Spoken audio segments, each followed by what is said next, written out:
Hello everyone, I am Mike and here comes another very short story, hopefully very short story from my unbelievably weird life. Now, this one is about how I got on TV in Russia back when I was still a wee lad. Not once, but twice. Well, actually I was supposed to be on twice, but I was only on for once. More on that in a second. So once upon a time, and this was when I was maybe in the second grade or so, so about 1992 or 93, I'd say, around then at least. So there I was watching some crappy local TV station in the evening time, and if anyone's unfamiliar with Russian TV, at least back then, we had like three channels, and it's later that some channels appeared, specialty channels like one of them was basically bootlegged American movies. Like for example, I watched Cliffhanger when I was still in Russia, and quite possibly even you know before it uh, came out of the theaters here. So yeah, that was cool. But anyway, I was watching this very local, very basic, very poorly produced newsy type thing. I don't actually remember what it was about. I think it was like a newsy type situation or something local. And which at the time was, I believe it was the first episode of that particular um, program, if memory serves, which, by the way, it doesn't because there's been a lot of vodka in between me and then. Uh, which, by the way, reminds me of an old Russian joke making fun of dumb orders in the army. The drill sergeant yells at cadets, "All right, now start digging from me until lunch." So now you can laugh. Yeah, that's what it's supposed to be. Hilarious. So, back to whatever. So, because this was a first episode of this particular show, as I remember, they decided to do this kind of a sweepstakes type deal, I guess you can call it, where they were giving away this small plushy type dragon thing, so sort of like a beanie baby, but twice the size, I guess, some just thing. And they were giving it away to someone who could answer two questions and phone it in.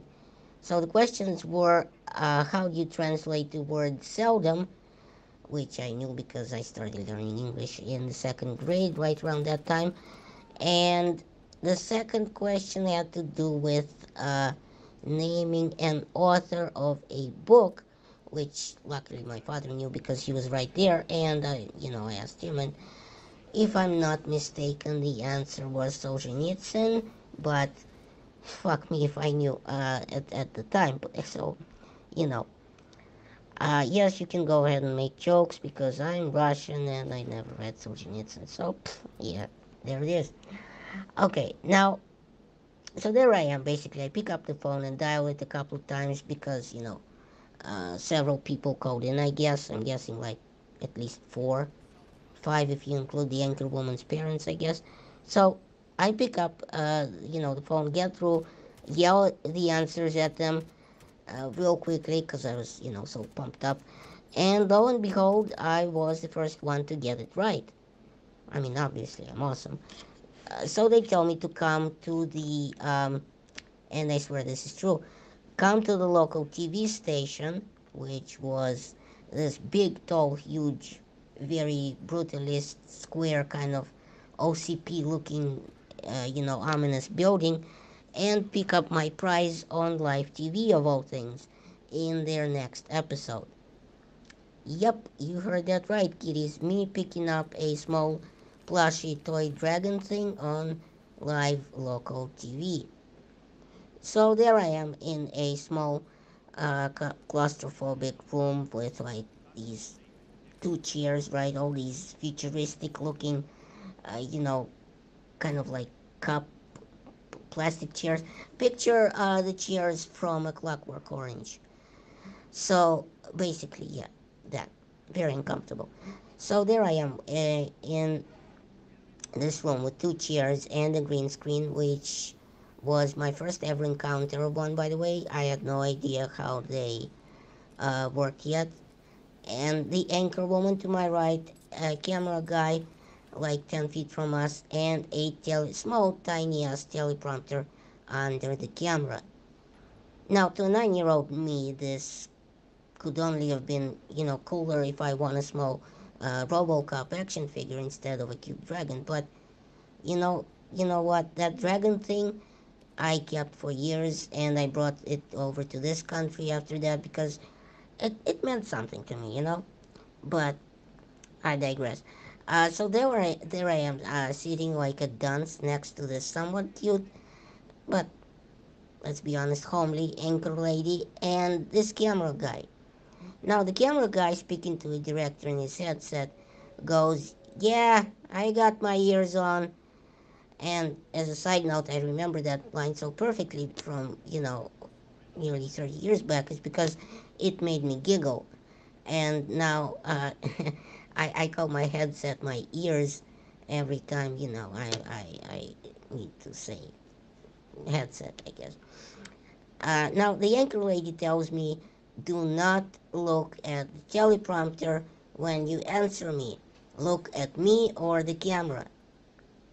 And of course, I had just like one line where I answered her when she asked me where I knew the answers from, and I told her because of my bestest ever in the whole wide world English teacher, and of course, as luck would have it, I look straight into the teleprompter when I say it. I mean, fuck, I was 9. This was my first time. Give me a break. So, like my first time, it was over in seconds, followed by years of shame and embarrassment that I didn't follow her instructions. We're still talking about the show, obviously. Okay, so then we go home. All my, grandmas and grandpas and everyone is watching TV, obviously. My nana notes how super serious and scrunched up my face was, which obviously embarrassed me even more. But, she baked a pie, so who cares? Now, the next part of our story is a little bit more tragic than the first part. It's like a Greek tragedy, the hero dies at the end. So, they call us back in a little while. I think it was a few weeks or something. They call us back and say, "You and all the other finalists, as if there were any, were invited back to the studio for a photo op or something, or I don't know. It was nearly 30 years ago. And the reason I remember this is because they told me not to wear green, as there was a green screen. So, you know, and there I am. We all get gussied up again, and uh, we get piled into this, my father's, what I can only loosely describe as a car. Now, my father had this thing for like a couple of years by then, a Zaporozhets, which, even by Russian standards, was a hideous bitch. Uh, you know, this was less than basic transportation. This was like a bicycle would have had more comfort on it probably, and probably pulled better too. It was air cooled with an engine in the back, a rusted hole through the floor, no seat belts, uh, no headrest, nothing like that. Uh, all of 47 horsepower, no AC or radio, and which, by the way, you didn't really need AC in the Russian winter because it generally got cold. You didn't need quite a bit of heat, but man, if you turn that heat on, the whole fucking car stank of burnt oil. It was terrible. So, um, and I swear this next part is true, or may my dick shrivel up and fall off. As we are making our way across the street, right, and Side note here for anyone not in the know from all the Russian dashcam videos on YouTube. Russian potholes are the size of a small American minivan. And apparently we hit a pothole as we're coming out in the turn street, whatever. But basically what happened was one of the rear wheels fell off.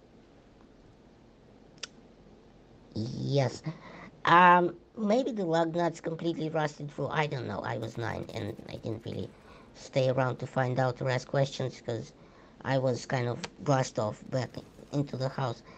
So, needless to say, I didn't make it to the TV studio, and the car Moco that was pushed back to the yard with one of its wheels inside a this metal basin bin type thing where it was just just skidded dragged across the road and until something could be figured out with it. So no AAA back then. So that was the story with that thing. It was pretty hilarious, and thanks for watching. Please rate and share this videos. It helps my channel. Yeah, who cares?